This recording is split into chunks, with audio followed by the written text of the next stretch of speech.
माथा सरकणं म्हणजे काय? तर भूत, वर्तमान आणि भविष्याची भ्रांत. मनात वादळ, डोक्यात चिंता, कालचा पश्चाताप, आजचा तणाव आणि उद्याची काळजी. हो ना? गोंधळलेलं मन आणि गुंतलेले विचार म्हणजे माथा सरकणं. अशा स्थितीत आपण प्रत्येकजण केव्हा ना केव्हा तरी असतो. त्यामुळेच म्हणतात, ज्याचा सरकला माथा त्याने वाचावी गाथा.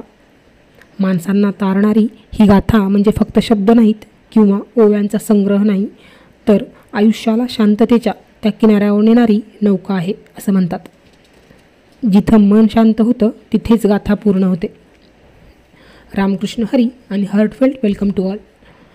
2025 हे वर्ष वारी परंपरा आणि वारकरी संप्रदायासाठी फारच मोठं आणि ऐतिहासिक पर्व आहे. कसं ते मला विचारा. हे वर्ष ज्ञानेश्वर माऊलींचं 750वं जयंती वर्ष आहे. म्हणजेच माऊलींच्या जन्माला 750 वर्ष पूर्ण झाली. तसेच याच वर्षी संत तुकाराम महाराजांच्या 375व्या वैकुंठगमन सोहळा वर्ष आहे. म्हणजे तुकोबा वैकुंठाला गेले त्या गोष्टीला 375 वर्ष पूर्ण झाली. आता ही महोत्सवी वर्ष काय असतात ते थोडक्यात बघूया. जेव्हा एखाद्या गोष्टीला 25 वर्ष पूर्ण होतात तेव्हा त्याला रौप्य महोत्सव म्हणतात, म्हणजेच सिल्वर जुबली.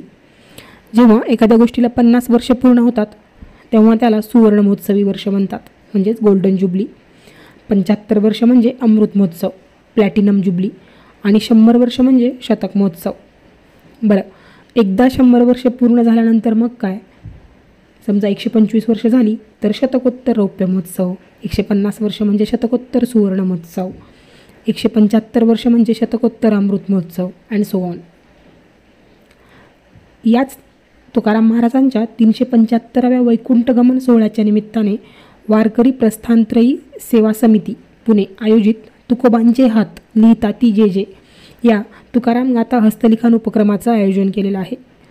या उपक्रमाचं निमित्त आपण आत्ताच पाहिलं की यंदा तुकोबा वैकुंठाला गेले त्या गोष्टीला 375 वर्ष पूर्ण होत आहेत. या उपक्रमाचे आयोजक आणि आयोजन समितीबद्दल पुढे माहिती दिलेली आहे. हे आयोजक व ही समिती यांनी याआधी ज्ञानेश्वरी व एकनाथी भागवत यांच्या लेखी पारायणाचा यशस्वी प्रयोग केला आहे. आता जगद्गुरू संत तुकाराम महाराजांच्या गाथा लेखी पारायणाचा हा त्यांचा तिसरा प्रयत्न आहे. वारकरी संप्रदायाचे पाया म्हणजे ज्ञानेश्वर माऊली आणि कळस म्हणजे तुकाराम महाराज. त्यांच्या या हस्तलिखित पारायणाचा हा पायाकडून कळसाकडे जाणाऱ्या या पारायण प्रवासाचे आपणही प्रवासी होऊया. तुकाराम महाराजांचे अभंग आणि त्यांची लेखणी जेवढी साधी तेवढी सखोल आणि थेट आहे.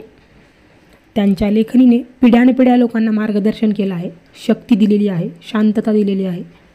विचार करा, 700 वर्षापूर्वीची ज्ञानेश्वरी आणि 350 वर्षापूर्वीची गाथा आजही रिलेव्हंट आहे.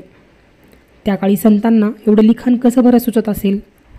अंगी काहीतरी प्रतिभा असल्याशिवाय हे काम शक्य नाही. त्यांच्या एका ओळीवर किंवा अभंगावर आता PhD होऊ शकते. रादर लोक ती करत आहेत. आपल्या सर्वांना हे माहीत असतं, कळत असतं, तरीही प्रत्यक्षात आपण किती वेळा ते बसून वाचतो किंवा ऐकतो. Actually this is not about our ritual.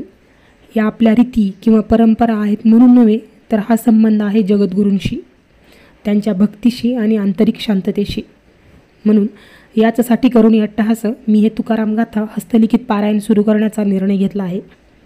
हे फक्त माझ्यापुरतं नाही, तर आपल्या सर्वांसाठी आहे. घरी, कामाच्या ठिकाणी, तुम्ही कुठेही असाल तर या उपक्रमात तुम्ही सहभागी होऊ शकता. सर्वांनाच हस्तलिखित पारायण करणं तर शक्य नाही. तेव्हा तुम्ही हे व्हिडिओ ऐकू शकता, पाहू शकता, पाहताना मुखाने म्हणू शकता. हे अभंग अर्थासहित आहेत. तर चला एकत्र अभंग वाचूया, त्याचा अर्थ समजून घेऊया आणि सर्वात महत्त्वाचं म्हणजे त्यांना जगूया. हे येणारे अभंग व त्यांचा अर्थ पाहण्यासाठी आम्हाला सबस्क्राईब करा. गाथेच्या अभंगाचे अर्थासहित येणारे व्हिडिओ पाहण्यासाठी आम्हाला सबस्क्राईब करणं म्हणजे या पारायण मार्गावर माझ्यासोबत चालण्याची खूण आहे. तुमचं एक लाईक म्हणजे माझ्यासाठी तुकाराम महाराजांचा प्रसाद आणि एक शेअर म्हणजे ही गाथा घरोघरी पोहोचवणं. चला ही गाथा सर्वांपर्यंत पोहोचवूया. धन्यवाद.